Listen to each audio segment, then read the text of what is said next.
Hello दोस्तों, वापस स्वागत है आपका मेरे YouTube चैनल पर। आज मैं फिर से एक बहुत ही इम्पोर्टेंट टॉपिक लेकर आपके सामने हाजिर हुआ हूं, जो है एसेट और लायबिलिटी क्या होता है।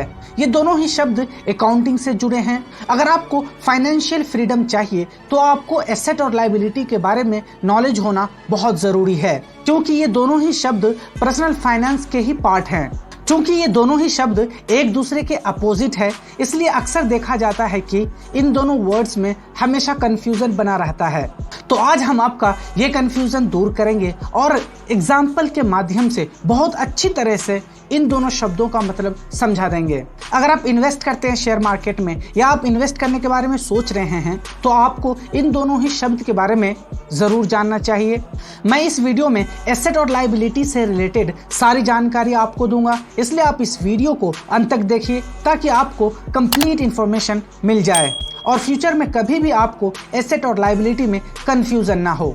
चलिए शुरू करते हैं। एसेट का मतलब होता है ऐसे गुड्स एंड सर्विसेज जिससे हम फ्यूचर में पैसे कमा सकते हैं। हम यह भी कह सकते हैं कि एसेट वो रिसोर्स है जिससे हमें पैसा कमाने में मदद मिलता है। अगर और आसान भाषा में मैं आपको समझाऊं तो एसेट वो है जिसकी मदद से आपकी जेब में पैसे आते हैं। जैसे आपने कोई इन्वेस्टमेंट किया हो या आपके पास कोई शॉप है तो ये फ्यूचर में आपको पैसा कमा कर देंगे। मानिए आपके पास कोई प्रॉपर्टी है, 2 मंजिला मकान है, उसे आप किराए पर लगा देते हैं, ये आपका एसेट बन गया क्योंकि ये फ्यूचर में आपको पैसा देता रहेगा। इसी तरह अगर आपके पास एक कार है, उसे आप ओला उबर में लगा देते हैं राइडिंग के लिए, तो आपको उस कार से पैसे मिलते रहेंगे। कुल मिलाकर हम कह सकते हैं कि ये इन्वेस्टमेंट या फिर जो आपके पास शॉप है, कोई प्रॉपर्टी या कार है आपके पास, अगर उससे आपके जेब में पैसे आ रहे हैं तो वो आपका एसेट है।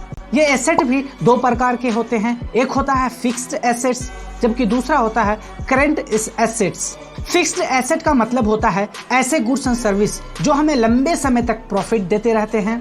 आसान भाषा में मैं आपको समझाऊं तो फिक्स्ड एसेट उसे कहते हैं जिसकी दिनों दिन धीरे धीरे वैल्यू बढ़ती रहती है। इसे लॉन्ग टर्म एसेट भी कहा जाता है। चलिए आपको मैं एक एग्जांपल से समझाता हूं कि फिक्स एसेट क्या होता है। मान लीजिए आपके पास कोई पुश्तैनी ज़मीन है और उस ज़मीन की वैल्यू धीरे धीरे दिनों दिन बढ़ती जा रही है, इसलिए वो एक फिक्स्ड एसेट है। आगे फिक्स एसेट को भी 2 भागों में बांटा गया है। एक होता है टेंजिबल और दूसरा होता है इनटेंजिबल।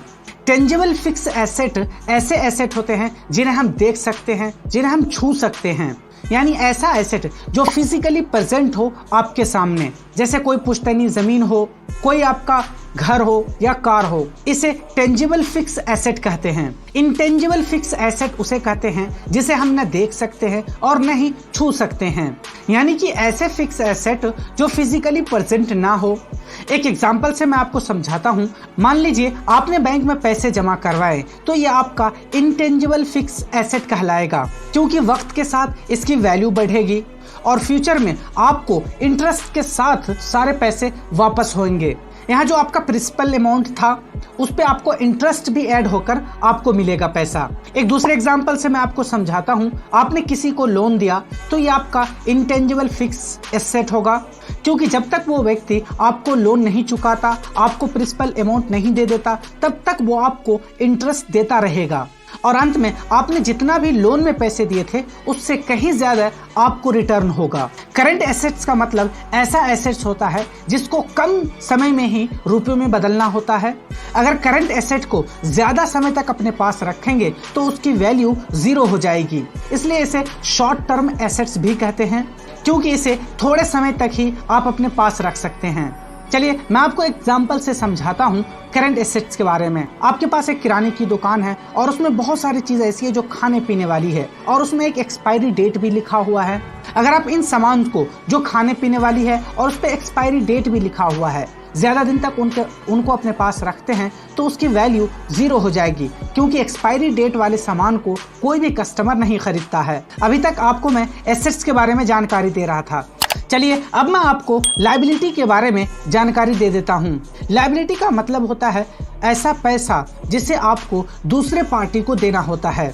इसे हम एक प्रकार का कर्ज कह सकते हैं जिसे आपको एक ना एक दिन लौटाना होता है।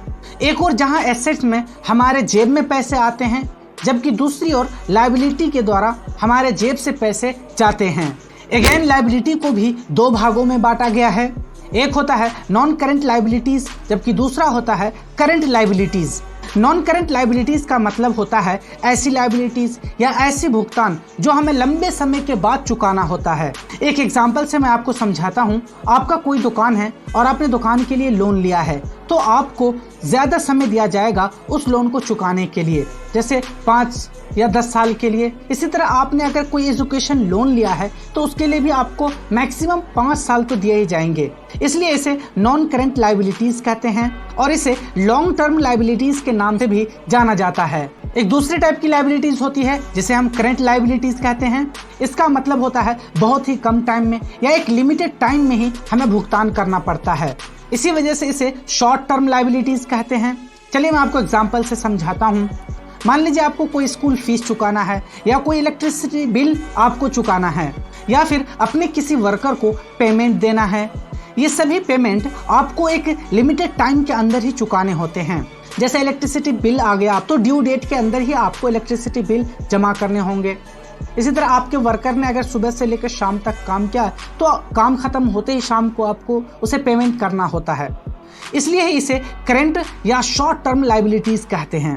मैं आपको रियल लाइफ एग्जांपल से समझाता हूं कि एसेट्स और लायबिलिटीज में क्या अंतर होता है।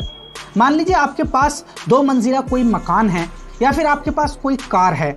उस 2 मंजिले मकान को आप जब खुद इस्तेमाल करते हैं, अपने लिए इस्तेमाल करते हैं, तो ये आपकी लायबिलिटीज है।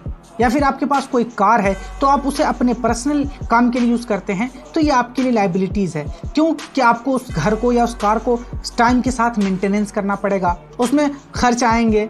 लेकिन अगर आप इसी कार को या इसी बिल्डिंग को रेंट पर दे देते हैं किसी दूसरे इंसान को और वो आपको पे करते हैं, तो यह आपका एसेट्स बन गया जो कि हमेशा आपको पैसे देते रहेंगे।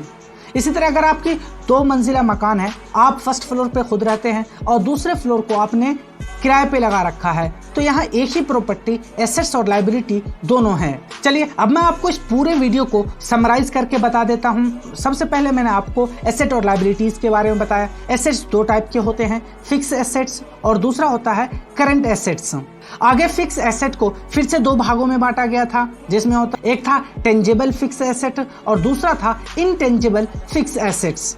इसी तरह लायबिलिटीज को भी 2 भागों में बांटा गया है, नॉन करंट लायबिलिटीज और करंट लायबिलिटीज। हे दोस्तों, मुझे उम्मीद है कि अभी तक मैंने आपको जो भी जानकारी दी है आप समझ गए होंगे। और अगर फिर भी आपका कोई सवाल है इस टॉपिक से रिलेटेड तो कमेंट बॉक्स में ज़रूर पूछिए।